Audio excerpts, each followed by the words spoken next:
요한복음 19장 23절에서 30절 말씀을 한 절씩 교독하겠습니다.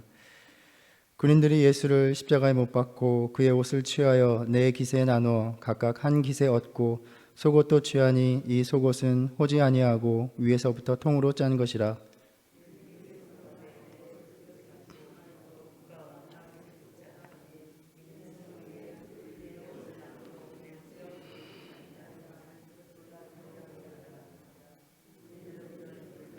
예수의 십자가 곁에는 그 어머니와 이모와 글로바의 아내 마리아와 막달라 마리아가 섰는지라.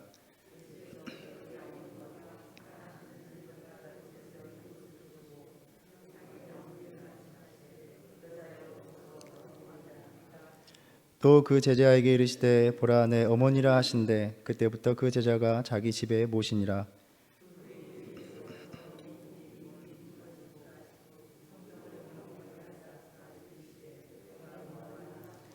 거기 신포도주가 가득히 담긴 그릇이 있는지라. 사람들이 신포도주를 적신 해면을 우슬초에 메어 예수의 입에 대니 다 이루었다 하시고 머리를 숙이니 영혼이 떠나가시니라. 아멘. 요한복음이 전하고 있는 예수님의 순환과 십자가의 죽음은 단지 육체로 당하시는 말할 수 없는 고통과 아픔이 아니고 또 수치와 조롱과 저주가 아니라 높이심을 받으시는 사건이요 우리의 왕되심이 드러나시는 사건이었습니다. 주님은 우리의 왕이 되어 주시기 위해서 자신의 모든 것을 다 잃고 버리셔야만 했습니다. 우리가 고난주간 특별히 이 요한복음을 통해서 주님의 고난을 묵상할 때에 주님의 고통과 아픔에 대한 애통함에 그치는 것이 아니라 그 십자가에 대한 진정한 의미를 새겨서 주님이 나의 왕이십니다 고백하는 저와 여러분 되기를 바랍니다. 주님을 왕으로 모신다는 것은 세상의 그 어떤 다른 것도 섬기지 않겠다는 약속입니다. 대제사장들이 왜 예수님을 없이 하려고 한 것입니까? 자신들의 욕심 때문이었습니다. 자신들이 성전에서 누리던 기득권, 세상의 유익들을 잃고 싶지 않았습니다.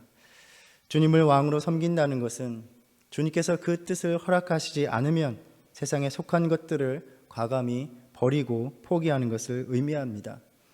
우리는 이 아침 주님께 나와 찬양을 드렸습니다. 주 달려 죽은 십자가, 우리가 생각할 때에 세상에 속한 욕심을 헛된 줄 알고 버리네. 이 가사가 우리의 고백과 결단이 되기를 바랍니다. 사무엘상 25장에서 아비가일은 다윗에게 나아가 이렇게 말합니다. 사람이 일어나서 내 주를 쫓아 내 주의 생명을 찾을지라도 내 주의 생명은 내 주의 하나님 여호와와 함께 생명싸개 속에 쌓였을 것이요. 주님이 우리의 왕이 되실 때 십자가 그 보혈의 피로 만드신 생명싸개로 감싸 주실 것입니다. 왕 되신 주님이 허락지 않으시면 생명의 한 터럭도 상하지 않게 될 것입니다. 주님을 왕으로 모시고 그 사랑과 은혜 속에 사는 삶 되시길 축복합니다. 오늘 말씀에서 예수님께서 죽음에 이르실 때에 일어난 세 가지 장면의 일을 전해주고 있습니다. 먼저 군인들이 예수님의 옷을 취하는 일입니다. 십자가에서 처형된 자의 옷을, 그것은 전리품으로 간주되어서 처형을 담당했던 부대의 군인들이 나누어 가졌습니다. 이것은 로마의 관례였습니다. 로마 군인들에게는 관습적인 행위였지만 요한복음은 이를 시편 22편 18절 말씀의 성취로 전해주고 있습니다.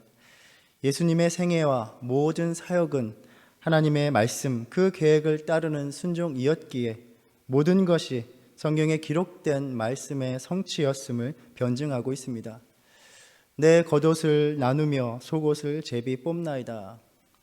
특별히 이 복음서에서는 속옷에 주목합니다.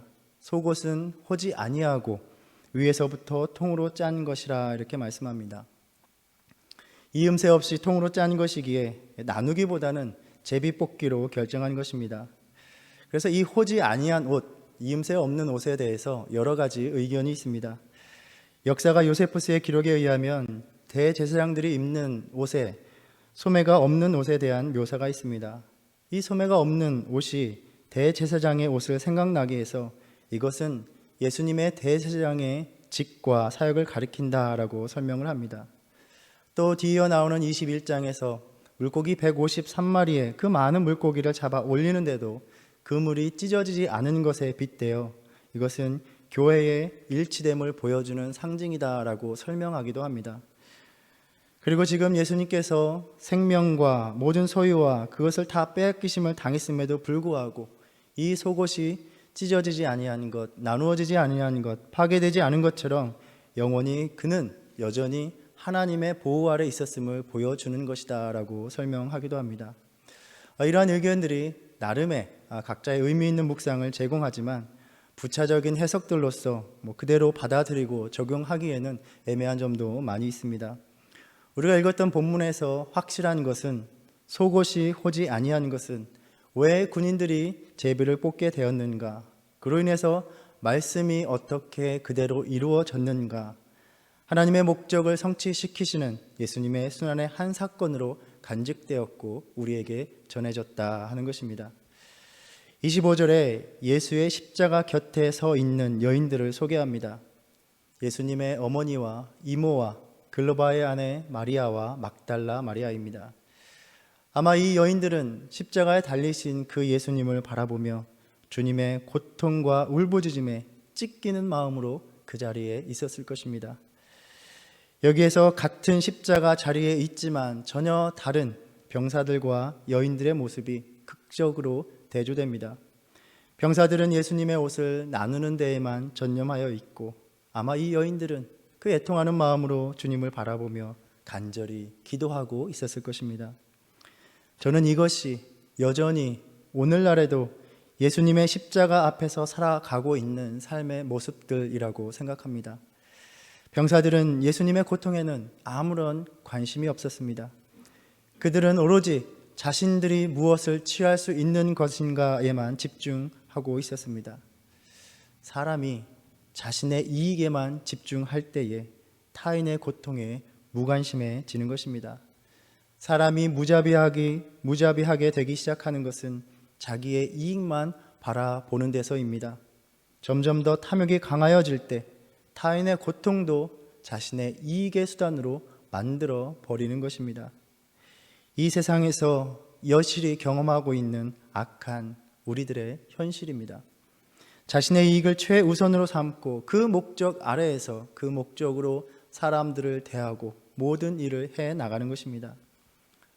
문제는 이것이 신앙의 삶에서도 드러나고 있다는 것입니다. 하나님을 예배하고 섬긴다 하면서도 자신의 이익의 관점에서 접근합니다. 이 공동체 안에서 신앙생활을 하는 것이 내게 어떤 이익이 있을까?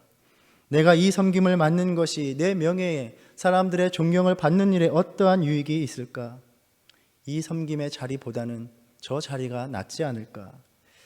그러면서 우리는 우리를 위해서 모든 것을 내려놓으신 예수님에게서 멀어지는 것입니다. 탐심은 우상 숭배라고 하셨습니다. 탐심이라는 것이 대단한 것이 아닙니다. 나의 이익을 먼저 챙기는, 나의 이익을 먼저 생각하는, 우선시하는 행위입니다. 하나님을 예배하고 섬기는 것보다 우선시하기 때문에 그것은 우상 숭배가 되는 것입니다. 우리의 신앙생활에 있어서 아주 작은 일들을 통해서 수없이 벌어지는 일입니다. 하나님이 말씀하신 바 그대로가 아니라 나의 유익, 이익, 편리함, 편안함의 관점에서 자의적으로 예배의 자리에, 섬김의 자리에 서는 것을 판단하고 결정합니다. 우리 지난날의 교회들의 역사를 보아도, 그 모습들을 보아도 자신의 이익과 하나님의 뜻이 맞아 떨어지는 데서 교회의 열심을 보았습니다. 기복신앙이 만연했습니다. 신앙으로 가장한 자기 이익의 추구였습니다. 이 여인들은 고통스러운 십자가의 주님을 바라보면서 과연 저 아픔 속에 계신 주님을 위해서 나는 무엇을 할 수 있는가? 어떻게 하여야 조금이라도 주님의 고통을 덜어드릴 수 있을까? 발을 동동 구르며 그렇게 들끓는 마음으로 있었을 것입니다. 하나님께 간절히 기도하였을 것입니다. 고난주간 주님의 순환을 묵상하며 우리는 부활절을 기다립니다. 주의 십자가 앞에서 주님의 희생과 죽음으로 인해 받을 유익이 무엇인가를 생각하는, 주의 옷을 나누고 제비 뽑는 그 신앙을 버리는 저와 여러분 되기를 바랍니다. 두 번째는 예수님이 사랑하는 제자에게 자신의 어머니를 의탁하는 장면입니다. 그 여인들 가운데 예수님의 어머니가 계셨습니다. 주님은 어머니에게 말합니다. 여자여 보소서 아들이니이다. 또 제자에게 이르시기를 보라 내 어머니라. 예수님께서 남기신 유언이었습니다. 제자는 이 유언을 따라서 예수님의 어머니를 자신의 집에 모셨다 전합니다. 이 의미에 대해서도 다양한 해석이 있습니다. 예수님께서 순전히 인간적으로 자신의 어머니가 부양받으시도록 조치를 행하셨다는 것입니다. 전해지는 이야기에 의하면 이 사랑하는 제자로 여기는 간주되는 사도 요한이 다른 제자들은 다 순교하는 데서도 자신은 순교할 수 없었던 이유가 바로 자신의 스승의 어머니 마리아를 끝까지 모시기 위함이었다라고 말하기도 합니다. 그러나 복음서가 전해주는 것, 이 장면을 전해주는 것은 그 이상의 의미가 있을 것입니다. 육신적으로 부양할 리가 없기 때문에 제자에게 맡기신 것은 아니었을 것입니다. 복음서에서는 주의 형제들이 있었다 분명히 말합니다. 갈라디아서 1장에서는 주의 형제 야고보를 언급하고 있습니다. 제자가 아니어도 마리아를 부양할 형제들이 이미 있었습니다.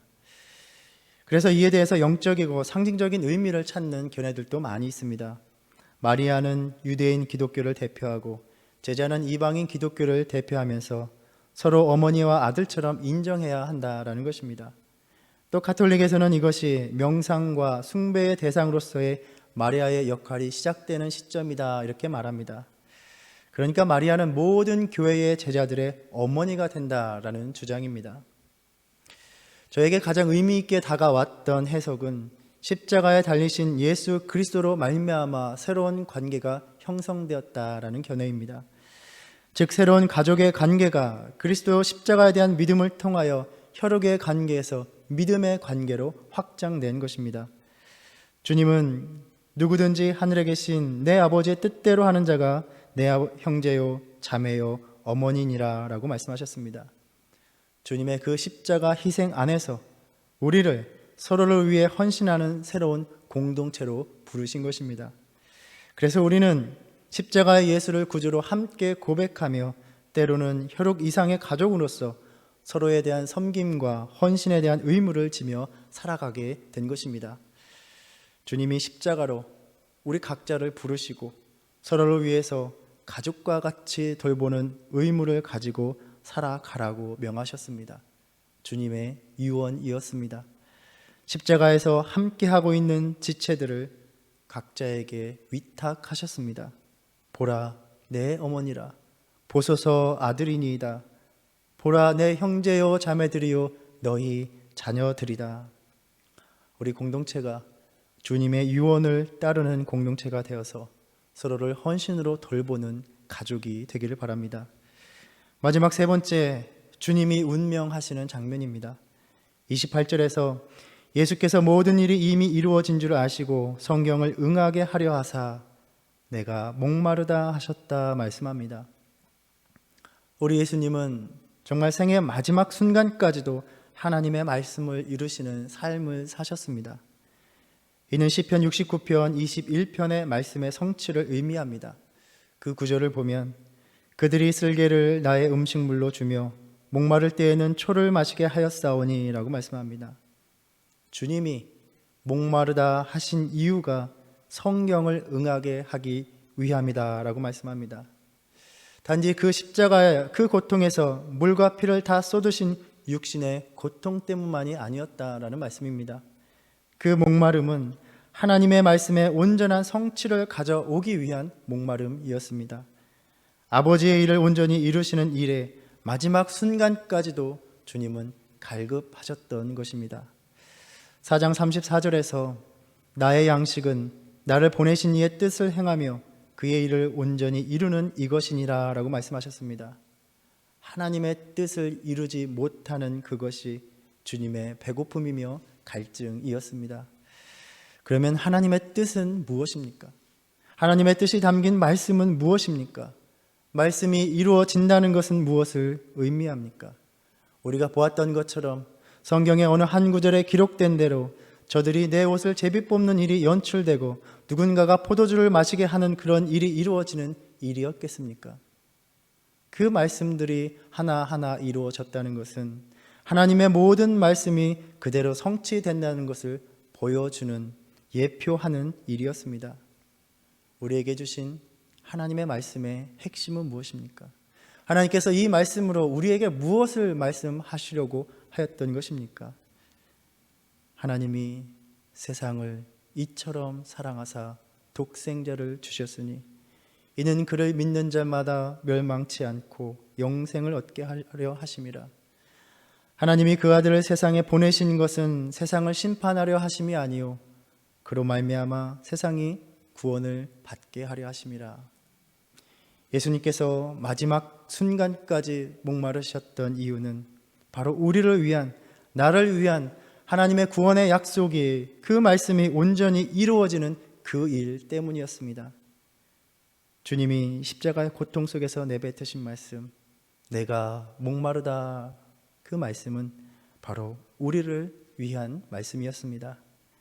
십자가에서 견딜 수 없는 그 고통 속에 죽음의 문턱에서도 우리를 향한 하나님의 구원을 온전히 이루어내는 일로 인하여 주님은 목마르다 하셨습니다.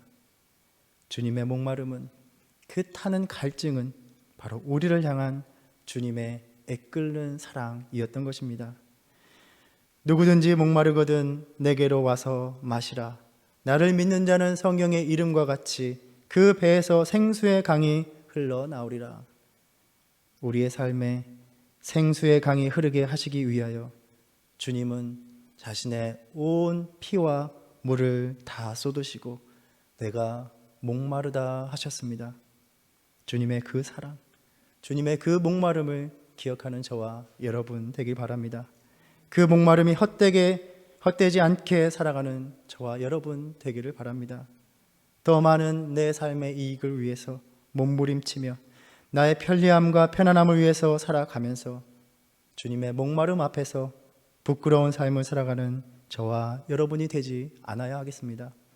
이제는 주님의 목마름을 채워드리는 저와 여러분의 믿음의 삶이 되기를 바랍니다.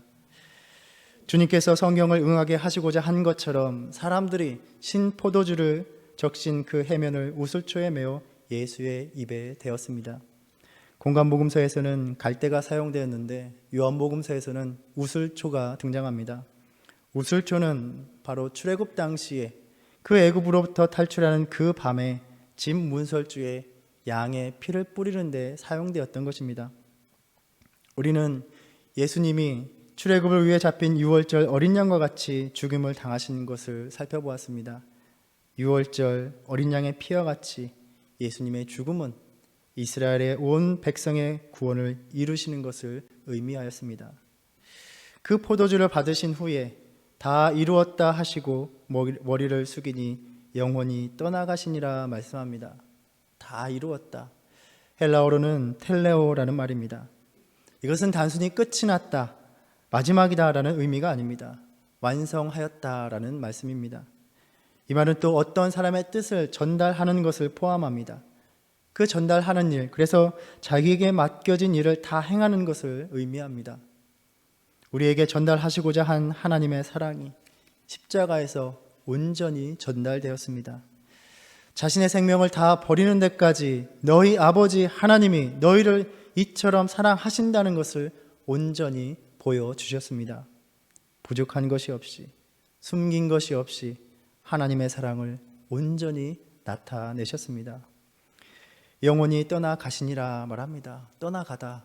이 말은 헬라어로 파라디도미라는 말입니다. 넘겨주다는 말입니다. 그래서 직역하면 그가 영혼을 넘겨주셨다라는 말씀입니다. 누가복음에서는 아버지, 내 영혼을 아버지 손에 부탁하나이다 하고 숨을 거두십니다. 아버지, 당신이 내게 맡기신 모든 것을 다 마쳤나이다.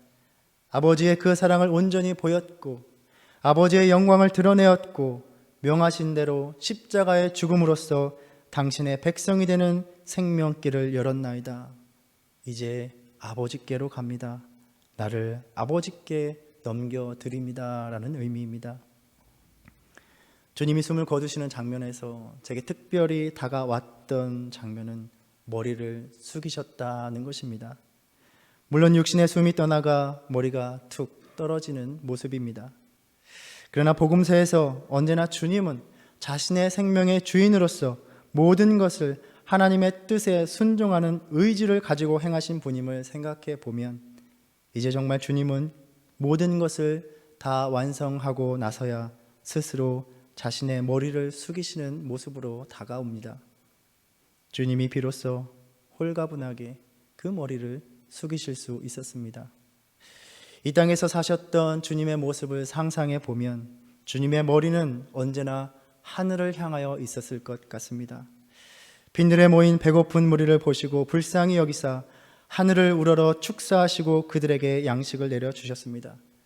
귀먹고 말 더듬는 자를 위하여 하늘을 우러러 탄식하시며 에바다 열리라 하셨습니다. 이 땅에 남겨질 제자들을 향하여 말씀하시고 하늘을 우러러 기도하셨습니다. 아버지여, 때가 이르렀사오니 아들을 영화롭게 하사 아들로 아버지를 영화롭게 하게 하옵소서.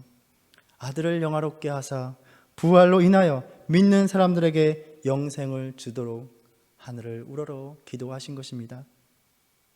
주님의 머리가 언제나 하늘을 우러러 향할 수밖에 없었던 것은 단 한순간도 쉬지 못하고 하늘 아버지에게 우리를 위하여 간구하시기 위함이었습니다. 이 땅의 삶의 모든 순간에 사랑하는 그 자녀들을 위하여, 여러분과 저를 위하여 주님은 머리 숙일 여유조차 없는 고단한 삶이셨습니다. 여우도 굴이 있고 공중의 새도 거처가 있을 때 인자는 머리 둘 곳이 없다 말씀하셨습니다. 우리를 위하여 아버지가 보내신 일을 다 이루시기 위하여 그 견딜 수 없는 조롱과 모욕과 자신의 속옷까지 다 빼앗겨 벌거벗기는 그 수치와 참담한 고통을 다 견디어내고 십자가에서 우리의 구원을 위한 소명의 마지막을 위해서 목마르신 후에야 비로소 그 고단한 머리를 숙여 아버지에게 자신의 모든 것을 의탁하셨습니다. 우리는 다시 다가온 사순절 성금요일을 맞아 그렇게 십자가에서야 비로소 머리를 숙여 자신의 영혼을 아버지께 의탁할 수 있었던, 비로소 실매 순간을 맞이할 수 있었던 십자가에 매달려 계신 예수님을 마주하고 있습니다. 거기 너 있었는가? 그때에 주님 그 십자가에 달릴 때 우리는 그렇게 머리 숙이신, 그렇게 달리신 그 십자가 앞에서 어떠한 삶의 모습으로 나왔습니까? 어떠한 삶의 모습으로 살아가고 있습니까? 주님의 죽으심과 희생이 가져올 내 인생의 이익만 바라보며 그분의 옷자락을 나누고 제비 뽑고 있지는 않습니까? 주님께서 마지막으로 부탁하셨던 그 가족들의 고통스러운 삶을 외면하고 있지는 않습니까? 지금도 주님은 아버지 곁에서 다시 머리를 드시고 아버지를 향하여 우리를 위하여 하나님께 간구하고 계실 것입니다. 죽으신 구주 밖에는 자랑을 말게 하소서. 보혈의 공로 힘입어 교만한 마음을 버리네. 이 고백으로 남은 인생 그 십자가 그 사랑에 무릎 꿇고 경배하는 그 삶을 살아가는 저와 여러분 되기를 간절히 소망합니다. 우리 기도하겠습니다. 우리 시간 함께 기도하겠습니다. 십자가에서 마지막까지 우리를 향한 사랑으로 목마르셨던 주님을 기억하며 다시 그 주님을 향한 사랑의 고백을 드리기를 원합니다. 주님, 나를 이처럼 사랑해 주셔서 감사합니다. 주님의 물과 피 흘려 목마르심으로 나의 삶을 생수로 채워 주셨습니다. 주님 감사합니다. 이제 주님을 더욱 사랑하겠습니다. 우리 함께 기도하겠습니다. 주님, 십자가 앞에 다시 나옵니다. 주님, 우리를 향한 아버지의 뜻을 이루시기 위하여 끝까지 목마르셨던 주님의 모습을 돌아봅니다. 우리의 본을 이루시기 위해서 그 목마름까지도 하나님의 본의 계획을 이루시기 위하여 그 말씀을 성취하기 위하여 살아가셨던 주님의 삶을 돌아봅니다. 언제나 이 땅에 사시면서 하늘을 우러러 쉼 없이 우리를 위하여 기도하셨던 주님, 모든 것을 다 마치신 후에 주님 비로소 머리를 숙여 주님의 영혼을 아버지께 의탁하셨습니다. 하나님, 그 십자가 앞에서 부끄럽지 않은 삶을 살아가게 하시고 우리의 인생이, 우리의 믿음이, 우리의 삶이 하나님의 목마름을 풀어드리는 그런 삶이 되게 하여 주시옵소서. 부족한 삶이 연약한 믿음을 고백하며 회개합니다. 다시는 주님을 목마르게 하지 않는 믿음 되게 하여 주시옵소서. 우리의 믿음을 돌아보며 주님께서 맡기신 공동체에 돌아보는 삶이 되게 하여 주시옵소서.